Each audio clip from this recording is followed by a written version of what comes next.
Salut les abonnés, ça fait super plaisir de vous retrouver.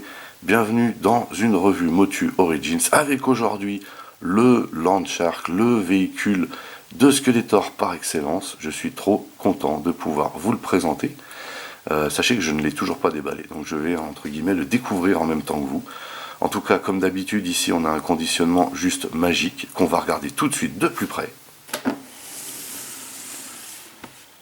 Avec une splendide illustration, on voit ici le Landshark avec Skeletor aux commandes, toujours ce petit système de surimpression de glaçage pour bien mettre en relief le contenu de la boîte, puisque c'est ce qu'on présente en avant. Ici on a le château de Skeletor, pourvu qu'il nous le sorte, mais vraiment. On voit ici la suite du dessin sur le reste de la boîte, mais j'ai bloqué là. Ici, alors je l'ai avec les pinces, je ne me rappelle plus comment il s'appelle, mais on a ici Trap Joe, aka Dantos. Ici on a une petite créature, un sol aride, désertique. Ici on voit le superbe véhicule en vitrine. Salut tout le monde. Ici on nous explique que quand on fait rouler le véhicule, les mâchoires se ferment. C'est trop cool. Donc c'est officiel, c'est Mattel. Et sur les côtés, comme d'habitude, on a toujours les suites de l'illustration, vous voyez, très très très joli, vraiment la grande classe. De l'autre côté, la même chose. Voilà, on nous dit que c'est fabriqué au Vietnam. Le Landshark. En dessous, on a l'intitulé plus tout ce qui est blabla, logo, etc. Mais surtout ici, on nous indique qu'il y a une phase de montage. Effectivement, il y a une partie à monter. Voilà, il faut le savoir. Et enfin, au dos. Donc ici, on a Skeletor aux commandes de son Landshark. Juste magnifique, cette illustration incroyable. Ici, on a Fisto. Pas de commentaire. Le maître d'armes. Ici, on a Triclops, le fumeur, et on a Stinkor. Voilà. C'est pas Pépé le putois, mais voilà, c'est un petit peu tout comme. Et donc, en bas, on a une présentation d'une bonne partie de la gamme, à commencer par le célèbre château, et une partie ici bien conséquente quand même des figurines déjà sorties dans le line-up avant l'arrivée du Landshark. Donc on nous dit ici dans une autre langue, et je crois que c'est du portugais, mais je m'avance peut-être là. On nous dit qu'il faut monter le véhicule. Voilà. C'est ce qu'on va faire dès que je l'aurai sorti de sa boîte. Et voici donc le Landshark sorti de sa boîte. Comme d'habitude, il n'y a pas de notice. Il a fallu monter cette partie, vous voyez. Voilà. C'était pas compliqué, 500 boîtes tout seul, et ça se déboîte tout seul pour ceux qui veulent le remettre dans la boîte, faut le savoir. En tout cas, vous voyez qu'il a un superbe look. D'ores et déjà, je suis absolument fan de ce véhicule. Il n'est pas exceptionnel, mais je sais pas, il a un truc. Il a un truc, et c'est peut-être pour ça d'ailleurs qu'il est considéré par les aficionados de Maître de l'Univers comme le meilleur véhicule jamais sorti. Il a une gimmick très sympa qu'on va pouvoir regarder tout de suite, puisque je vais vous montrer comment ça roule. Et ça roule très très bien, comme vous pouvez le voir. Et quand ça roule, il y a un petit système, vous voyez. C'est excellent. Excellent. Et c'est ça qui faisait la force de ces jouets. La simplicité, mais le fun. Le fun. Voilà, les maîtres mots de Mattel, c'est ça. C'est le fun, l'originalité et l'accessibilité. Parce que un jouet comme ça, ça claque.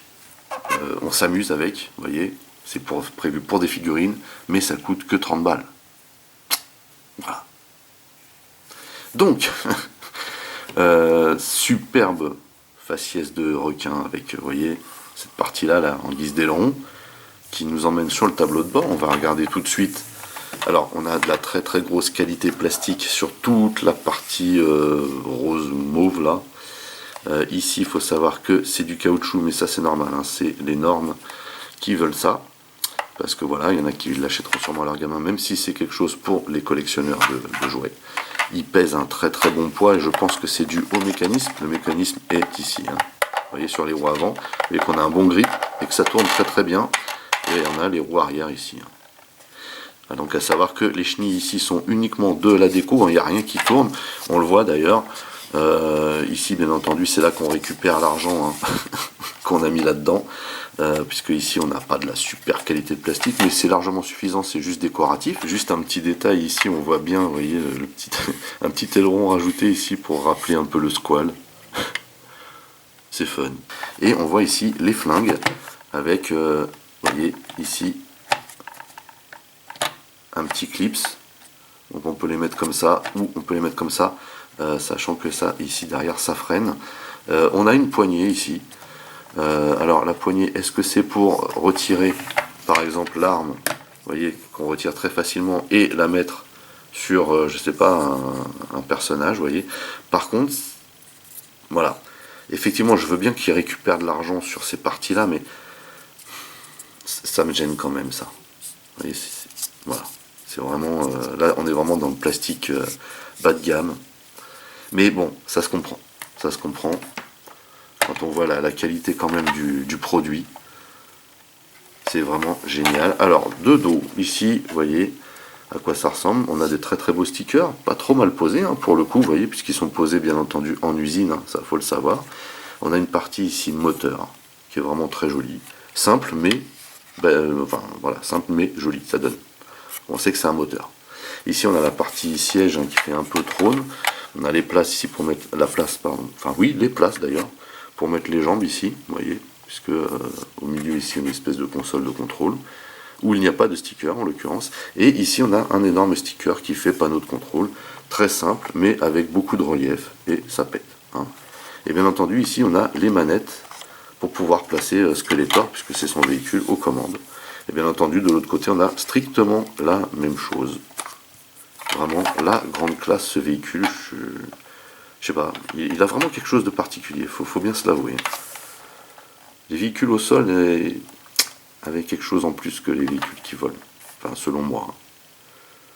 Enfin bon voilà, il a vraiment de la gueule, ce Landshark. Pour qu'il en ait encore plus, on va placer le patron à l'intérieur. Donc voilà ce que j'ai réussi à faire, rentrer le bonhomme en intégralité avec ces nouvelles. Parce qu'en fait, ils n'ont pas modifié les véhicules. Hein. À l'époque, comme on avait une seule articulation en haut de la cuisse, ça tournait plutôt bien. Et les jambes avaient une certaine configuration, donc il suffisait juste de les caler dedans et ils prenaient leur place. Ici, c'est beaucoup moins évident. Avec les nouveaux systèmes d'articulation, c'est plus complexe pour les rentrer dans un véhicule, en tout cas dans celui-là. Sachant qu'en plus, à cause du système de mâchoire, vous voyez que c'est bloqué assez haut, on le voit bien, hein, on le voit concrètement ici, là. Et ça fait des yeux avec un visage, c'est bizarre. En tout cas, on le voit bien ici, enfin, j'espère que vous voyez en tout cas, que on voit les pieds de Skeletor ici qui arrivent au bout. Hein. Enfin bon, l'important c'est que ça fasse illusion, et vous voyez d'ailleurs que, voilà, Skeletor il pète dans son Landshark un truc de malade. Hein. Excellent. Alors ça c'est le genre de truc où vous pouvez jouer des heures avec ça. Hein. C'est un truc de fou. Hein. Voilà, bah écoutez, c'est tout pour cette revue portant sur le Landshark. J'espère que vous avez autant kiffé que moi, car sincèrement, je trouve ce véhicule excellent, mais vraiment excellent.